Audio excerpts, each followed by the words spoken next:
মৃত্যুর সঙ্গে লড়াই স্ত্রী, টাকা নিয়ে পালালো স্বামী, শেষ পর্যন্ত আটক। চাঁদপুরে ঘটেছে এক অবিশ্বাস্য ঘটনা। মৃত্যুর সঙ্গে লড়ছেন স্ত্রী, আর ঠিক সেই সময় চিকিৎসার টাকাটা নিয়ে গা ঢাকা দেয় মাদকাসক্ত স্বামী। হ্যাঁ, ঠিকই শুনছেন। মর্মান্তিক এই ঘটনাটি পুরো এলাকা জুড়ে চাঞ্চল্য তৈরি করেছে। চাঁদপুরের সালমা বেগম নামে এক নারী গুরুতর অসুস্থ অবস্থায় হাসপাতালে ভর্তি ছিলেন। তার একটি কিডনি নষ্ট হয়ে গেছে, তার শরীরেও দিতে হয়েছে প্রচুর রক্ত। অবস্থার অবনতি হলে তাকে দ্রুত ঢাকা মেডিকেল কলেজ হাসপাতালে নেওয়া হয়।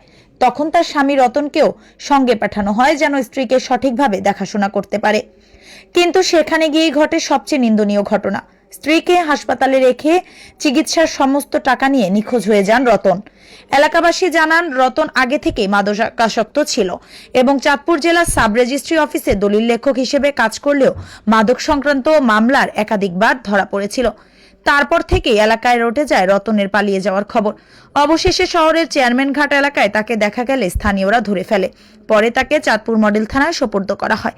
এলাকাবাসীর অভিযোগ, মৃত্যুর মুখোমুখি দাঁড়িয়ে থাকা স্ত্রীকে ফেলে পালিয়ে যাওয়াটা শুধু অনৈতিক নয়, অমানবিকও বটে। মারা গেছে কিন্তু সেই টাকা দিছে মানে বোর পাশে থাউনার লিগে সেই টাকা নিয়ে আইসা চাঁদপুরে নিশা করছে, কিন্তু বউ ঢাকা হারিয়ে থিয়া বসছে।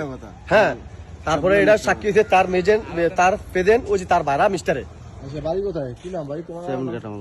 নাম কি তোমার? মোহাম্মদ রতন। বাবার নাম কি? মিতাহান রশিদ।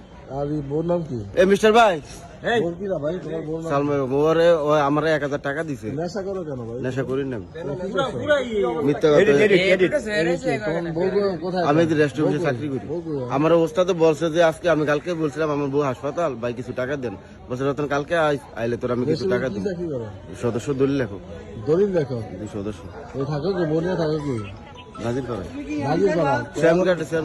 বোর নিয়ে ঝামেলা করছো নাকি? ওই যে মিস্টার ঝামেলা হয় না তো। বউ মানে বউরে চিকিৎসা দিয়ে দিছে, বউরে ঢাকা ফালিয়ে দিছে, বউরে ঢাকা ফালিয়ে দিয়ে আয়া বসছে, হেঁটিয়ে দিয়ে আয়া নিশা করছে। এখন এর ফাইনে এর ধরে নিছি, বউ মনে হয় মারা গেছে আমার মনে হয় সম্ভব, যেটুকু জানি। কোন জায়গায়? ঢাকা কোথায় আছে? ঢাকায় আপনার মুগ্ধা আছে। মুগদা না? ও তো নেশা করছো।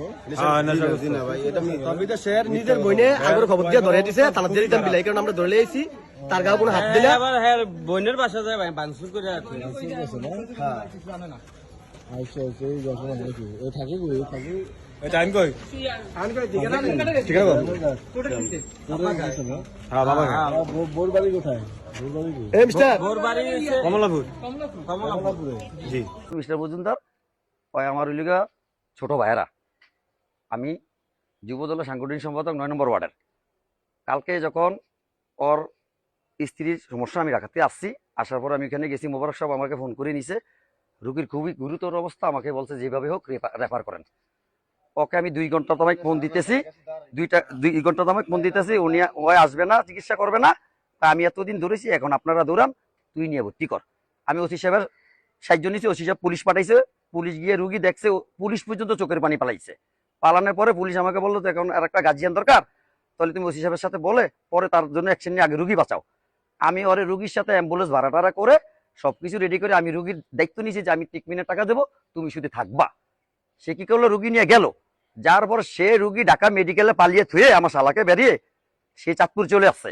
আমার শালায় বলতেছে যে ভাইয়া এখানে তো রুগী নেয় নাই, রাখে নাই, এখন হয়তো চলে গেছে। হ্যাঁ চলে গেছে, এখন ভাই কি করব? পরে আমি আমার তাৎক্ষণিক এই আপনার ওই তেজগাঁও যুব দলের সেক্রেটারি আমার বন্ধু আক্তার, ওর সাহায্য নিয়ে তারপরে আমি এখন আপনার সাহায্য নিয়ে আমি আইসিইউতে ওরে ভর্তি করে আইছি। ডাক্তার ওকে 30 ভাগ আশা দিয়েছে, 70 ভাগই আশা ছেড়ে দিতে বলছে। ওই যে চলে আসছে, আমি ঢাকার থেকেই তথ্য পাইছি। তারপরে ওনার বোনে আমাকে ফোন করে বললো যে ভাইয়া উনি তো হয়তো ঢাকাতে চলে আসছে, সে আইসা বাসাতে অত্যাচার করতেছে, আপনি এসে আমাদেরকে বাঁচান। তখন আমি আমার ছোট ভাই আমাদের প্যান্টকে নিয়ে ওকে আমি আনছি আইসা। এখন আমি আইনের আশ্রয় নিয়েছি। আমি ওসি সাহেবের সাথে, যেহেতু ওসি সাহেব এটা জানে, ওসি সাহেবের সাথে কথা বলে আইনগত ব্যবস্থা নিব। অভিযোগ সে মাদক সেবনকারী, মাদক ব্যবসায়ী।